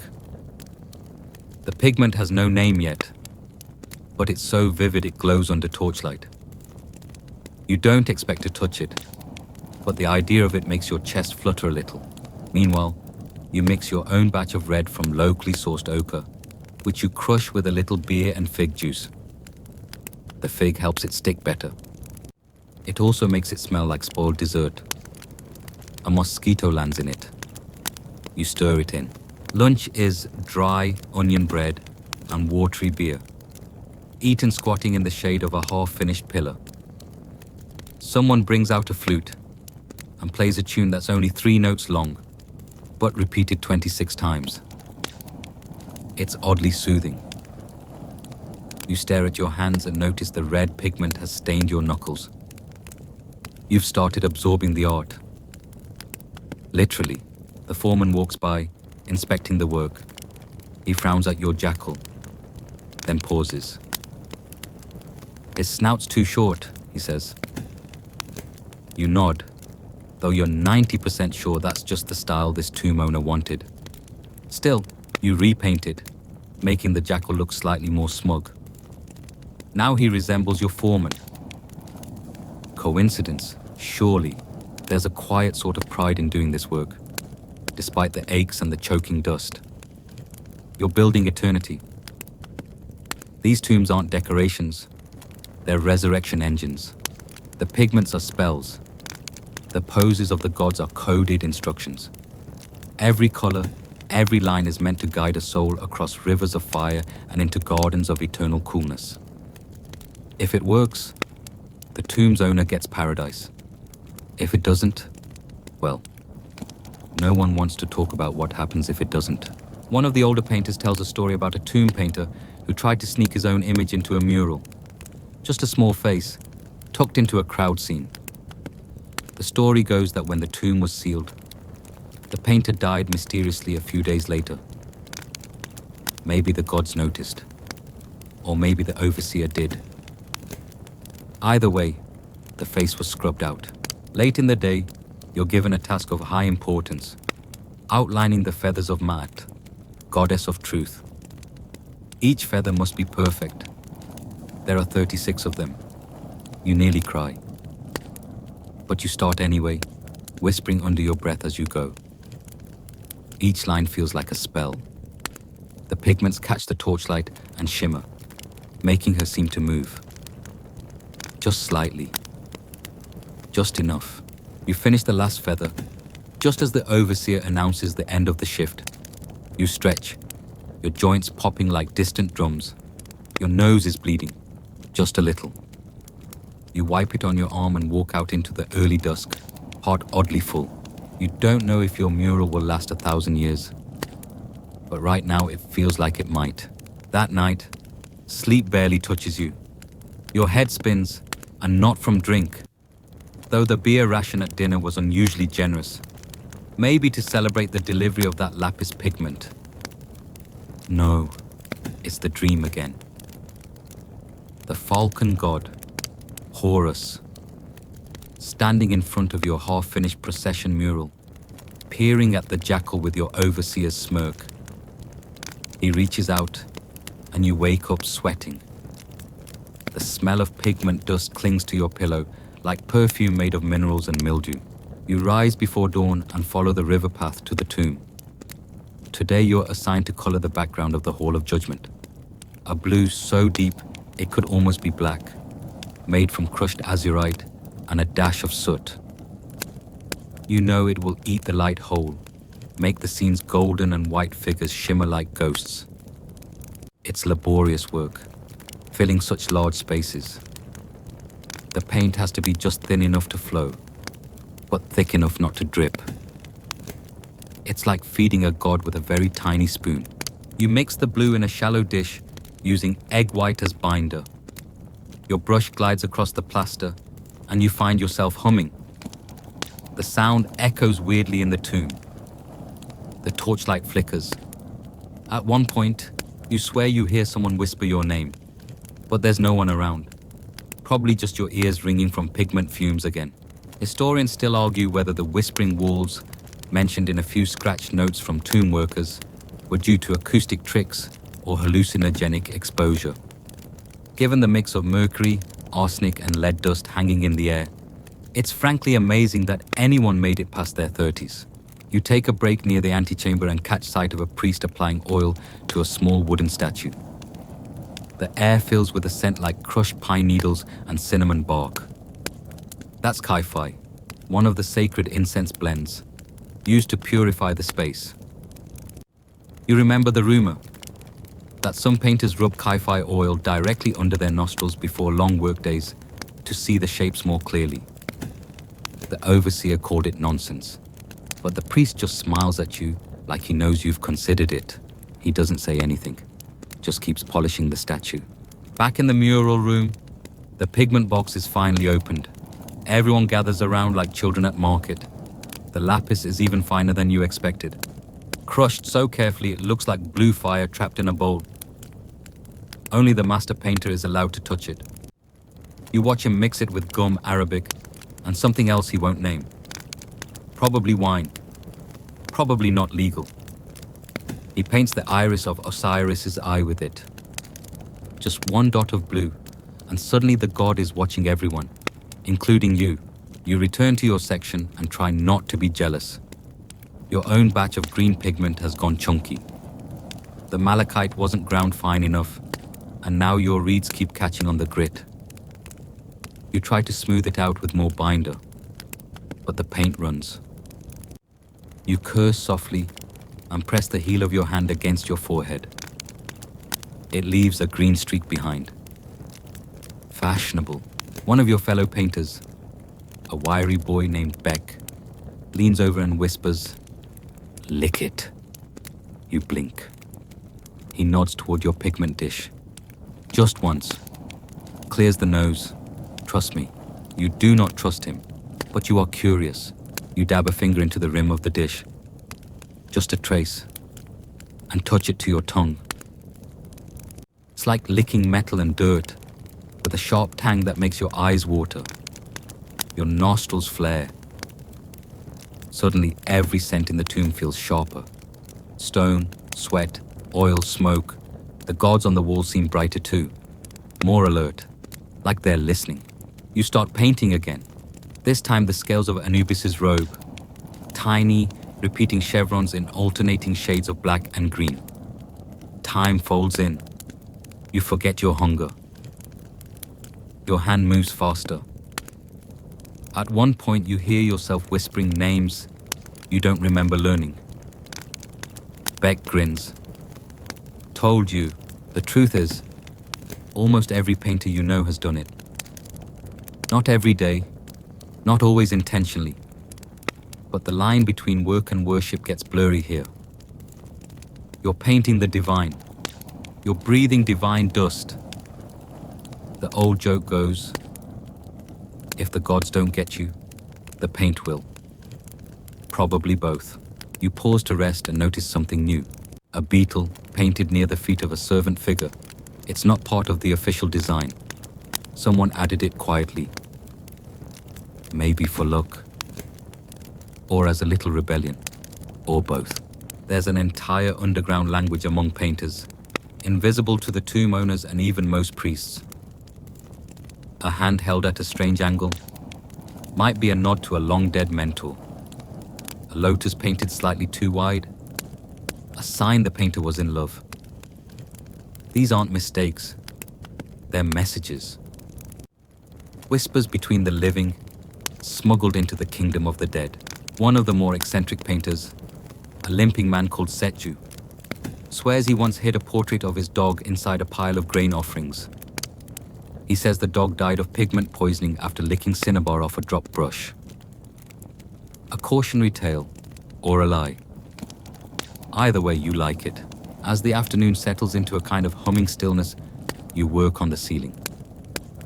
Painting upside down while inhaling oil smoke and lead dust. Not ideal.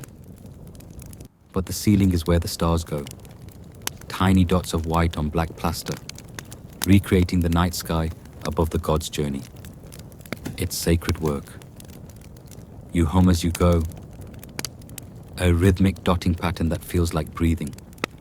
You even forget the cramp in your neck. Your brush slips, leaving a comet-shaped smear across the sky. You stare at it. It's not bad, actually. Makes the stars feel more alive, like they're moving. You leave it. Maybe the tomb's owner will like it. Maybe no one will ever see it. Maybe 1,000 years from now, someone will look up and think, huh, nice touch. By the time the shift ends, your hands are numb. Your hair smells like vinegar and soot. Your lips are stained green from the malachite. You catch a glimpse of yourself in a polished copper plate someone left behind. You look like a god. A tired, twitchy, slightly poisoned god. Outside, the light hits the cliffs just right, making the whole valley glow gold. You sit on a flat rock and rub your hands with lemon water, trying to get the pigment off. It never fully comes off. It lingers, settles in your skin, your nails, your lungs. You don't care. You'll be back tomorrow. The next morning, a chill clings to your tunic as you step into the shade of the cliff. The sun hasn't crested the horizon yet, but the tomb is already awake. The scent hits first. Charcoal, heated oil, faint resin from yesterday's incense, and something else you can't quite name. A little like crushed nettles or dry hay that sat in the rain too long. You pass Setju on the steps, who's muttering to himself and shaking a bone-dry paintbrush like it owes him money. He doesn't look at you, just says, "They moved the body." You pause, unsure whether he means the tomb's owner or the half-finished statue someone kicked yesterday. Either way, you nod respectfully. Right. Happens. Inside, the torchlight casts long, moody shadows across the wall panels. You climb up onto your wooden scaffold, today assigned to detail the Book of the Dead scene, the one where the heart is weighed against the feather of Maat. It's a strange job, painting justice with a goat hair brush. The heart is easy, the feather trickier. You practice the line on a broken pottery shard first, flicking your wrist until it floats just right. Below, a novice grinds pigment too fast and coughs violently, sending a blue puff into the air. He waves it off with one stained hand and mutters something about the breath of Thoth. You don't envy him. You were the coughing novice once. You probably still are. The tomb's air grows warmer by mid-morning. The walls seem to sweat, and so do you. Someone brings in fresh fig cakes and water sweetened with dates. You chew slowly, grateful. Then, back to work. Painting bracelets on a goddess. You alternate lapis and gold, lapis and gold. It's mesmerizing. Like braiding color into the stone. There's a whisper going around the site today. The overseer had a fainting spell while checking the lower corridor. Someone says he inhaled too much orpiment. The yellow arsenic pigment prized for its glow, dreaded for its fumes. Someone else swears he saw a flicker of something in the paint itself, like the god Ptah blinking back. Historians still argue whether orpiment exposure was truly enough to induce hallucinations, or if the painters simply believed the walls were thin between worlds. You believe it. Some days the paint feels alive, like it's choosing you, not the other way around. You finish the bracelets and begin the skin. Gods are painted with the idealized flesh. Men red, women yellow. The dead? A neutral tone, almost grey. You remember the priest's explanation, that this shade was not absence, but transition. The in-between state, it stays with you. You apply the paint with care. Across the tomb, Beck sneezes and spills an entire pot of ochre down his tunic. He swears quietly, but it's not anger, it's devotion. You know that tone now. Half prayer, half defeat. You shift to the doorway and begin decorating the columns. They're carved with hieroglyphs, but it's your job to bring them to life. Each symbol outlined in precise black, then filled in with jewel tones. There's a rhythm to it. It's like painting the alphabet of the afterlife, one breath at a time. Someone passes behind you carrying a statue of Sekhmet, the lion-headed goddess of wrath and healing. The statue is covered in beeswax and oil, fresh from ritual preparation. As it moves, it leaves a trail of scent and silence. Everyone steps back. No one speaks.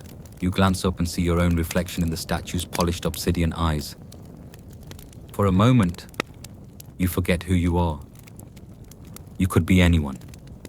Scribe, priest, God. Then the moment passes.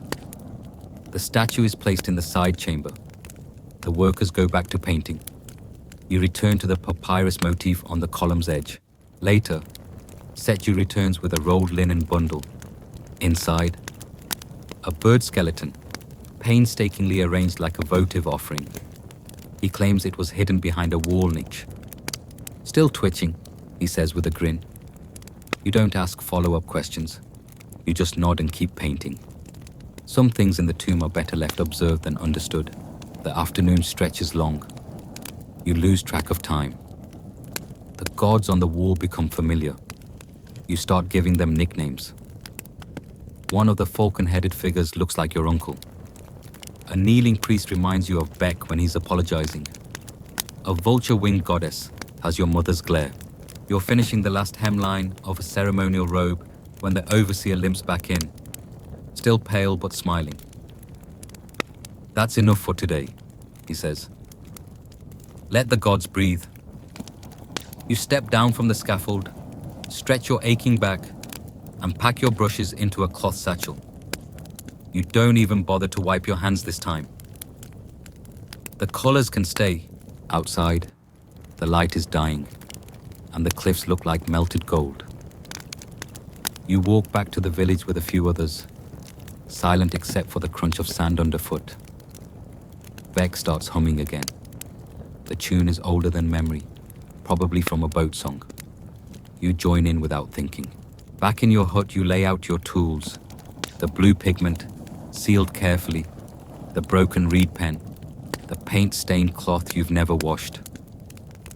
You unwrap a small scrap of leather with a few drops of that kai-fi oil, and you dab it under your nose. Just a little. It smells like cedar, honey, and something sharp, like memory. You close your eyes and inhale. You see a wall, half finished. A jackal grinning. A comet smear of white stars above a painted doorway. You see your own hand hovering just above a god's face, not trembling, just ready. Tomorrow, you'll paint again. Tomorrow, you'll breathe more dust. Tomorrow, you'll hide another beetle in a pile of grain. Because this is what it means to be a painter of tombs. Not just to decorate death, but to outlast it. You fall asleep thinking of stars, of color, of walls that whisper. And somewhere, deep in the tomb, your paint still dries, still waits. And now your hands can rest. You've laid down your brush for the night. The paints have been capped, the torches snuffed, the scaffold silent. The gods on the wall no longer watch you. They sleep, just like you do now. The blue of the ceiling still shimmers faintly in the afterglow of your imagination. Those tiny stars, dot by dot, still pulse softly in the dark. You're safe in your little hut. The wind outside is gentle, brushing the door with its long, sandy fingers. You can still smell the oil on your hands, that warm, sweet pine and smoke scent clinging faintly to your skin. It's not unpleasant. It's part of you now.